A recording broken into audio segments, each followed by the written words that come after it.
Yes, kami Kami lagi lagi ngerjain Podcast podcast lo ini. ini. Podcast apa, guys? Geografi regional dunia. Iya. Saksikan ya. Bye-bye. Bye-bye. Baik, tanpa berlama-lama lagi, mari kita mulai pembahasan kita hari ini. Pembahasan yang sangat menarik. Sebelum masuk lebih dalam nih, sebenarnya kita membahas tentang geografi regional dunia. Sebenarnya apa sih yang dimaksud dengan regional Amerika Utara dan Tengah? Oke, untuk regional itu sendiri adalah pengelompokan wilayah berdasarkan karakteristik tertentu. Seperti yang kita ketahui, wilayah Amerika Utara dan Tengah itu tidak sama. Ada pasti perbedaannya, baik secara fisik, sosial, budaya, maupun ekonomi. Contohnya seperti Amerika Utara, terdiri dari Kanada, Amerika Serikat, dan Meksiko. Sedangkan Amerika Tengah terdiri dari negara penghubungan menuju Amerika Selatan seperti Guatemala, Honduras, Nicaragua, Costa Rica, dan Panama itu sendiri. Oh iya, jadi kenapa nih negara ini disebut kayak banyak ini dikatakan bahwa negara ini merupakan dianggap strategis. Kenapa nih? Nah, kenapa negara tersebut dianggap strategis? Karena wilayah ini kan seperti kita ketahui wilayah ini diapit oleh Samudra Atlantik, Pasifik, dan Ak- Arktik. Nah, posisi ini membuat kawasan tersebut menjadi jalur perdagangan internasional. Nah, selain itu, Amerika Tengah memiliki terusan Panama yang sangat penting bagi perdagangan dunia. Oh iya, ada terusan Panama. Iya. Seberapa penting sih terusan Panama ini kayak berperan penting, sepenting apa gitu terusan Panama ini? Oke, memang sangat penting sih, di mana terusan Panama ini mempercepat jalur pelayaran global. Karena seperti yang kita ketahui, di dunia ini ada 3 jalur yang sangat penting, yaitu terusan Suez yang berada di Iran dan juga terusan em, yaitu ada di, kalau nggak salah itu ada di Indonesia, terusan apa ya? Tunggu.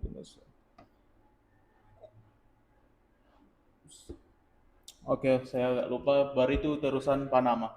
Panama ini sendiri sih ini merupakan jalur yang sangat strategis di mana di situ banyak perdagangan yang dilalui oleh kapal-kapal besar yang membuat kapal-kapal tidak perlu memutar jauh ke ujung Amerika Selatan, membuat perdagangan lebih efisien dan mengurangi beban waktu pengiriman tersebut. Oh iya, berarti terusan Panama ini jadi dia mempercepat pelayaran jalur pelayaran global gitu ya. Kalau tentang kondisi alam nih, apa sih ciri khas kondisi alam atau bentang alam yang ada di kawasan ini? Kalau untuk kawasan itu sendiri seperti kawasan Amerika Utara itu memiliki bentang alam yang sangat beragam. Ada pegunungan Rocky di bagian barat, pegunungan apa Cian di bagian timur dan dataran luas di tengahnya itu. Dan di situ juga ada Sungai Mississippi yang sangat penting. Wilayah ini kaya akan sumber daya alam. Kalau dengan ini Amerika Tengah nih, bagaimana dengan bentang alam di Amerika Tengah? Nah, kalau untuk Amerika Tengah sendiri, eh, itu lebih sempit dan banyak pegunungan vulkanik. Oh iya, beda Iya. ya. Karena banyak gunung aktif, hutan tropis, dan garis pantai yang panjang. Ini menjadikan wilayahnya akan menjadi kaya akan wisata, seperti wisata alam. Tentunya wilayahnya itu sangat kaya lah dengan alam yang di negara tersebut. Oh iya. Kalau misalnya dengan kondisi iklim nih, apakah kedua negara ini berbeda, Amerika Tengah dan Amerika Utara? Kalau untuk iklim sendiri mereka berbeda. Yang seperti yang kita tahu di Kanada itu hanya cuma memiliki iklim dingin. Sedangkan Amerika Serikat memiliki variasi iklim yang lengkap. Seperti yang kita ketahui ada 4 musim, yaitu musim panas, musim salju, dan juga eh, musim gugur dan juga musim lainnya. Sedangkan Amerika Tengah dominannya itu daerah tropis, yang seperti kita ketahui daerah tropis itu pasti cuma memiliki 2 iklim, yaitu musim panas dan musim dingin. Kalau Berarti apakah iklim ini sangat berpengaruh terhadap kehidupan masyarakat yang ada di negara ini? Tentunya iklim tersebut sangat mempengaruhi kehidupan masyarakat, seperti mempengaruhi pertanian, Oh ya, pemukiman, dan juga aktivitas ekonomi yang ada di masyarakat kita. berarti apa namanya, kondisi iklim itu juga berpengaruh ya. Iya, betul. Berarti kalau misalnya jadi di setiap daerah itu memiliki perekonomiannya itu berbeda-beda Iya, gitu. Berarti nggak semua berbeda-beda. dari Iya, pertanian, betul. berarti ada dari industri juga Iya, gitu. betul. Karena kan kita kalau berpikir udah negara maju nih, pasti nggak ada pertanian kan. Iya, Pemikirannya kayak gitu. Tapi sebenarnya kan nggak di semua, bukan berarti negara maju itu tidak memiliki pertanian, tapi tergantung iya. iklimnya. Semua tergantung iklim di Iklimnya negara-negara. dan ya tergantung iklimnya, berarti nggak semua pertanian juga kan dapat Iya, tumbuh di sana ya sesuai. Misalnya tanaman apa nih yang bisa tumbuh di iklim yang tropis, misalnya subtropis gitu ya. iya.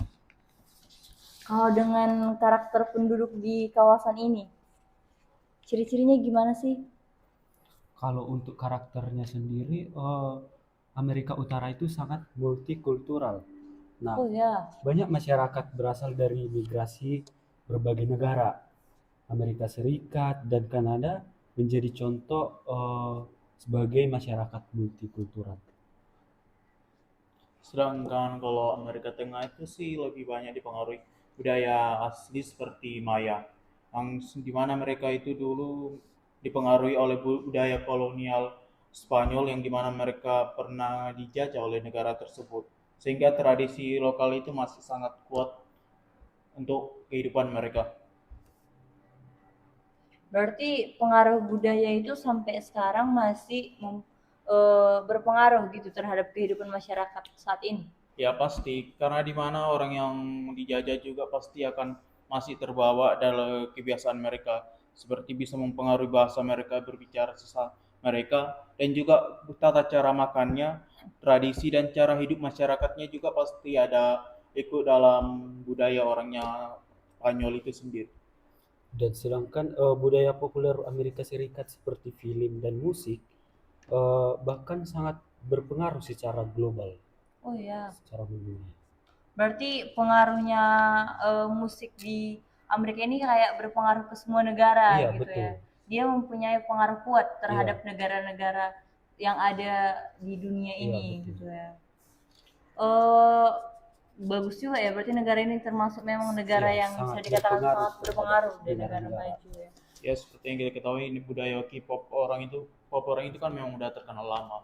Artis-artisnya pun terkenal seperti Michael Jackson dan juga Justin Bieber.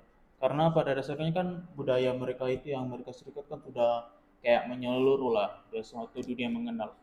Makanya kalau bisa kita lihat budaya Amerika Serikat itu juga bisa mempengaruhi masa remaja anak-anak juga sih. Karena pengaruh globalisasi yang kita lihat sekarang ini. Sangat berpengaruh ya berarti terhadap, tapi kira-kira nih pengaruh yang disebarkan itu termasuk pembicara itu termasuk dampak positif kah atau negatif? Kita pembicara termasuk pro kah atau kontra?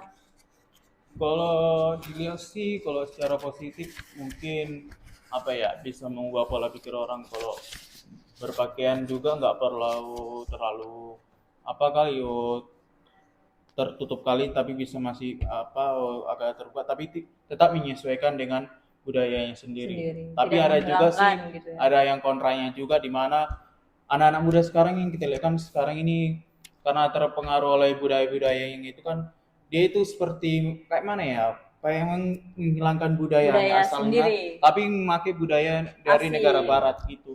Berarti kayak langsung menerima secara Menerima aja, tapi keseluruhan, nggak tidak memfilter. menyaring gitu Nah, ya. iya. Berarti kayak kita harus menyaring mana yang sesuai dengan budaya kita. Kita harus ada juga budaya sendiri gitu, Dalam bukan arti berarti kayak menolak, menyesuaikan gitu ya. Saya pendapat kalau dengan industrialisasi di sana bagaimana?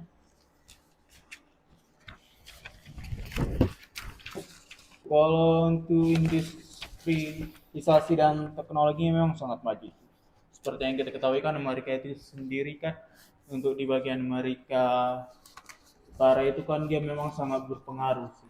Apalagi perkembangan teknologi yang sekarang maju, AI-nya yang sangat maju kayak OpenAI yang sekarang kita banyak lihat dan dipakai orang kayak ChatGPT, Gemini, Claude.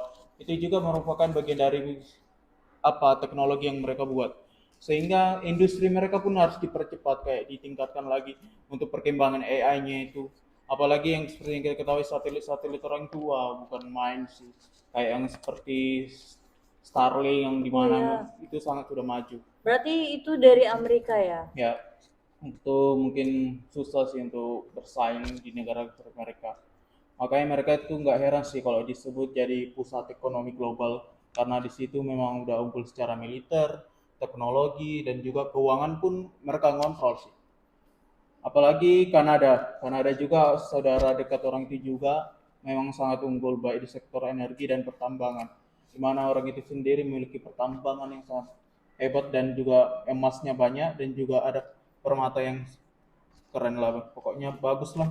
Kalau untuk Meksiko sendiri ini temannya mereka ini kayaknya masih ada perkembangan lah, bisa dibilang hampir sama kayak negara kita Indonesia, masih berkembang dalam sektor manufakturnya sendiri sih.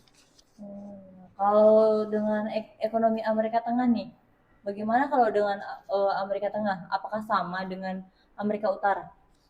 Kalau Amerika Tengah itu lebih banyak bergantung pada sektor pertanian dan pariwisata. Oh ya. Nah, seperti komunitas seperti kopi, kakao, pisang, dan juga gula menjadi andalan yang ekspor bagi negara tersebut.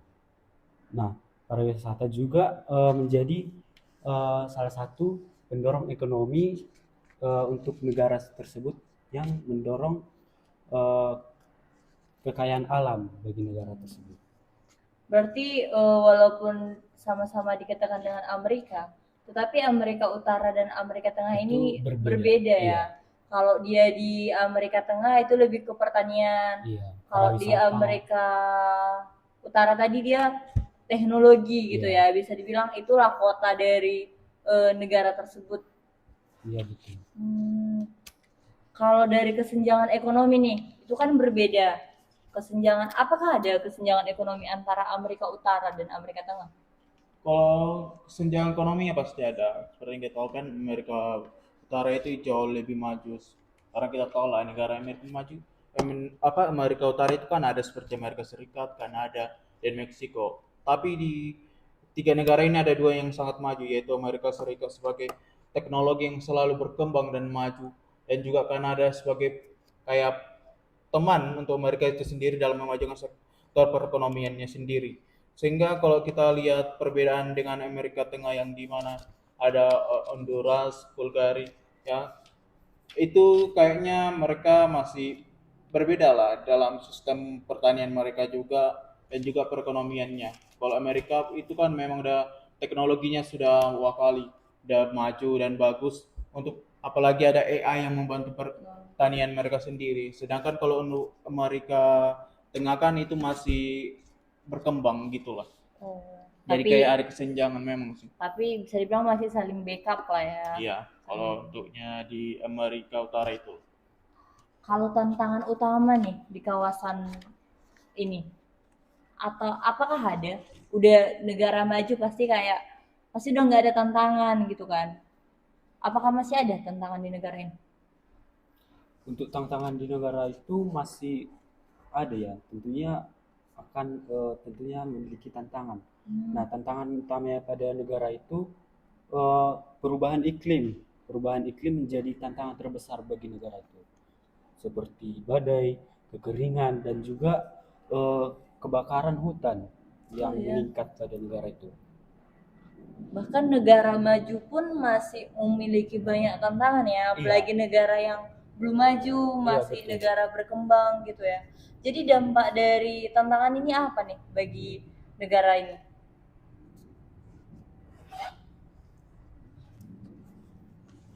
Dampaknya itu sangat besar, bisa menghambat pembangunan dan pertumbuhan ekonomi pada negara. Oh ya, berarti Iya, pertumbuhan ekonominya jadi melambat iya, pertumbuhannya tidak berjalan seperti biasanya. biasanya, akan menurun drastis. Pembangunan juga akan tidak berjalan seperti biasanya. Yang sudah Iya, dirancang ya, pasti ada akan, iya keterlambatan betul. gitulah ya.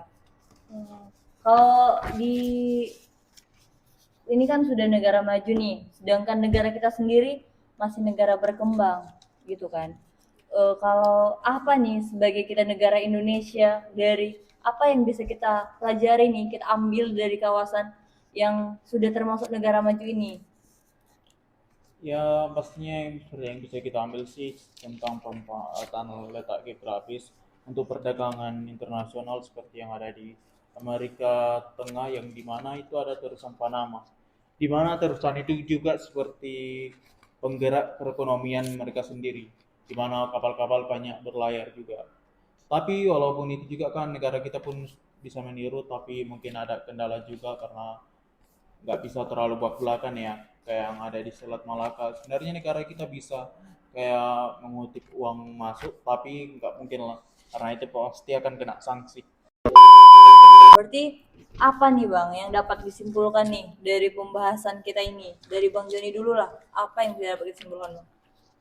Kalau bisa saya simpulkan sendiri sih, kalau untuk regional Amerika Utara itu dan Tengah itu sebenarnya sudah menunjukkan hubungan erat sih antara kondisi geografis dan kehidupan masyarakat.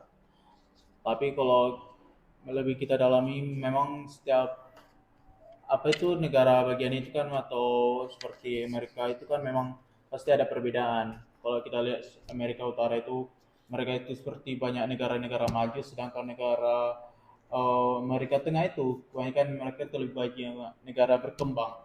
Tetapi walaupun mereka seperti itu, mereka itu saling bahu membantu juga, karena seperti yang terusan Panama itu juga kan sangat berpengaruh sama Amerika Serikat sendiri. Berarti saling backup nih ya, Ya, walaupun satu negaranya masih satu dikategorikan yang udah sangat maju, tapi mereka memiliki hubungan yang sangat erat, jadi sehingga satu dengan yang lainnya saling terbantu gitu ya. Tentunya diharapkan Indonesia juga gitu ya, masyarakatnya dan pengelolaannya juga bisa saling bagus lah ininya, hubungannya, biar kedepannya Indonesia lebih maju.